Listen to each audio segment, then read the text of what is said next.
चिकित्सा जगत के लिए सबसे दुखद खबर, बड़ी खबर आपको बता रहे हैं। वरिष्ठ शिशु रोग विशेषज्ञ डॉक्टर आर.के. गुप्ता का निधन हो गया। करीब पिछले 1-1.5 महीने से एसएमएस अस्पताल में भर्ती थे डॉक्टर गुप्ता और अचानक आए ब्रेन स्ट्रोक के चलते डॉक्टर गुप्ता की तबीयत खराब हो गई थी। न्यूरो सर्जरी विभाग के चिकित्सकों की देखरेख में उनका इलाज चल रहा था। अस्पताल के मेडिकल आईसीयू में अल सुबह उन्होंने अंतिम सांस ली। एसएमएस मेडिकल कॉलेज से जुड़े जेकिनॉन अस्पताल के अधीक्षक हैं डॉक्टर आर.के. गुप्ता। अपने हंसमुख स्वभाव और पेशेंट केयर के लिए हर किसी को डॉक्टर आर.के. गुप्ता याद रहेंगे।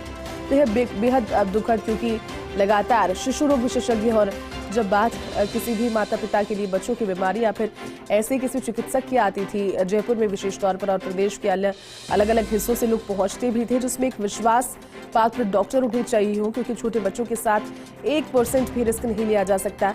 ऐसे शिशु रोग विशेषज्ञ थे डॉक्टर आर.के. गुप्ता, जो कि बच्चे को देखते थे, उसके सामने हंसते थे और उसके बाद में कहा जाता था उनके लिए एक बड़ी खासियत कि वो जब इंजेक्शंस भी बच्चों को देते थे या फिर उनको टीके भी लगाते थे तो वो बिल्कुल इस तरह से किया करते थे अपने हाव भाव के जरिए, ताकि बच्चे को ना तो उससे दर्द हो।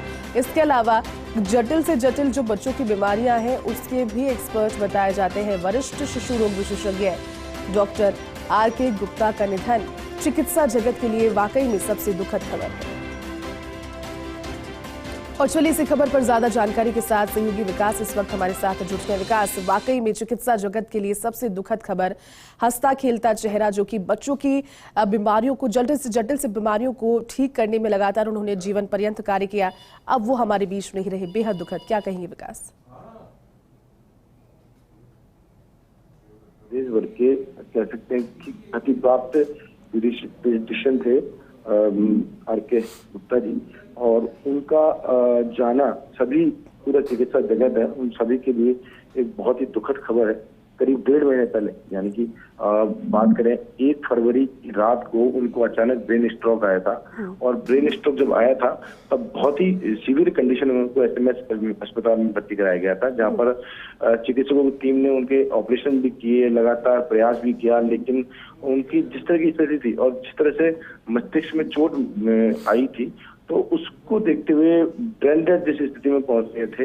हालांकि चिकित्सकों की पूरी टीम जो है वो लगातार प्रयासरत थी कि कैसे भी करके एक बार उनको खतरे से बाहर निकाला जाए ताकि वापस से फिर उनको इलाज किया जा सके। लेकिन जो उनकी हालत थी वो डिटोरिएट होती हुई और आज अल सुबह कह सकते हैं उन्होंने अस्पताल में मेडिकल आईसीयू, जो कि सबसे बेहतरीन सुविधाओं वाला आईसीयू कहा जाता है इसको, वहां पर बड़े प्रयास के बावजूद भी वो बच नहीं पाया और अंतिम सांस उन्होंने मेडिकल आईसीयू में ली है।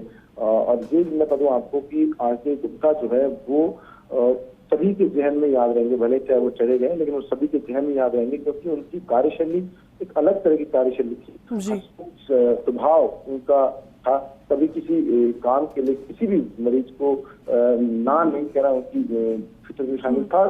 सबसे बड़ी बात थी कि अपने सहपाठी, अपने दोस्तों, अपने जो साथ के चिकित्सक थे, उन सभी के अंदर जिंदा जो इंसान की तरह रहते थे। चाहे वो अधीक्षक बन गए थे, लेकिन अधीक्षक बनने के बावजूद डाउन टू अर्थ वो काम करते थे। और यही वो वजह है कि आज भी सभी लोग जो है आर.के. गुप्ता को याद कर रहे हैं। जी बिल्कुल विकास, सभी नतमस्तकों को याद कर रहे हैं, क्योंकि याद जब भी आता है और जब भी कोई भी पेरेंट्स क्योंकि अपने बच्चों को लेकर बहुत ज़्यादा ये सोचते हैं कि किसी भी ऐसे विशेषज्ञ के पास ही लेकर जाएं जहां से बीमारी का निदान तो हो ही, लेकिन बच्चों को तकलीफ भी बेहद कम हो। और डॉक्टर गुप्ता इसी चीज़ के लिए जाने जाते थे। विकास, कोई ऐसा अंश, कोई ऐसा क्षण याद आ रहा है उनके जीवन से जुड़ा हुआ जो आज के दिन याद किया जाए, क्योंकि एक लंबा समय उन्होंने इस क्षेत्र को दिया और आज इसी वजह से बेहद दुखद ये सभी जिन्हें खबर का पता लग रहा है उन्हें खबर लग रही है ये? देखिए, उनके जो अगर बात करें यादें, तो कई तरह की यादें थी, कई तरह की अच्छी बातें थी जो हमेशा जहन में याद रहेगी। अगर खास तौर पर मैं मेरे से बात करूँ तो मेरे से उनका कभी भी, चाहे वो रात को 10 बजे बात करें चाहे 11 बजे बात करें, हमेशा उनका फोन जब भी आता था तो एक उनका जो वाइब्रेशन था, इतनी पॉजिटिव वे में बात करते थे।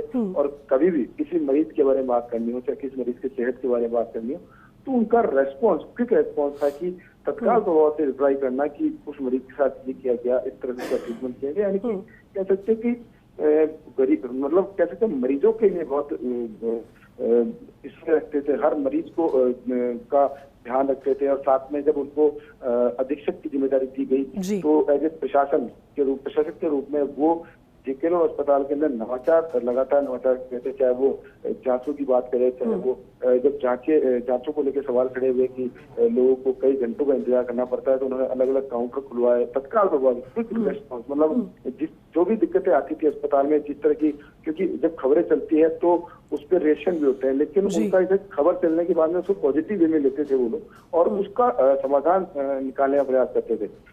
लेकिन अब जैसे ही ये जो घटना हुई है कि करीब 1.5 महीने पहले अचानक उनको ब्रेन स्ट्रोक होता है, हालांकि जिस उम्र में वो गए हैं इस उम्र में उनका जाने का किसी ने सोचा भी नहीं था, लेकिन अचानक जिस तरह ब्रेन स्ट्रोक आया, ब्रेन स्ट्रोक आने के बाद में वो सीधे मतलब इस कंडीशन में पहुंच गया कि उनको कह सकते हैं बेहतर ट्रीटमेंट के बावजूद वो गंभीर हालत से बाहर नहीं निकल सके और आज उन्होंने मेडिकल आईसीयू के अंदर अंतिम सांस ली। बिल्कुल विकास, चिकित्सा जगत के लिए यकीनन बड़ी शोक की लहर इसमें इस बात से और एक क्षति अपूर्ण हमेशा के लिए रह गई। बहुत बहुत शुक्रिया, आपने पूरी जानकारी दी और रुके